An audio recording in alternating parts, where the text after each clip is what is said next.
বিসমিল্লাহির রহমানির রহিম। আজকে আমরা যে মানববন্ধনে অংশগ্রহণ করেছি সেটা ইস্যু হচ্ছে বৃন্দাবন সরকারি কলেজের গণিত বিভাগের প্রভাষক গৌতম দেব রায় স্যারের বদলিজনিত যে ইস্যু তৈরি হয়েছে সেটার প্রতিবাদী।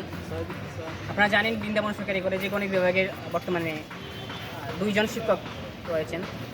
তাদের মধ্যে গৌতম দেব রায় অন্যতম এবং তিনি গত 1.5 বছর আগে মাত্র বৃন্দাবন সরকারি কলেজে যোগদান করেছেন এবং এই 1.5 বছরের মধ্যেই ওনাকে অন্য একটি উপজেলা লেভেলে একটা কলেজে তাকে ট্রান্সফার করে দেওয়া হয়।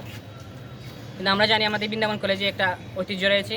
বিগত কয়েক বছর যাবৎ বিভিন্ন পাবলিক বিশ্ববিদ্যালয়, বিশেষ করে বাংলাদেশ প্রকৌশলী বিশ্ববিদ্যালয় বুয়েটে অনেক শিক্ষার্থী চান্স পেয়েছে এবং এর ক্ষেত্রে বৃন্দাবন সরকারি কলেজের ম্যাথ ডিপার্টমেন্ট, ফিজিক্স ডিপার্টমেন্ট সহ সব ডিপার্টমেন্টের অবদান রয়েছে। বিশেষ করে গৌতম দেব রায় স্যারের অবদান রয়েছে, কিন্তু স্যারের বদলি আমরা কোনোভাবেই মেনে নিচ্ছি না।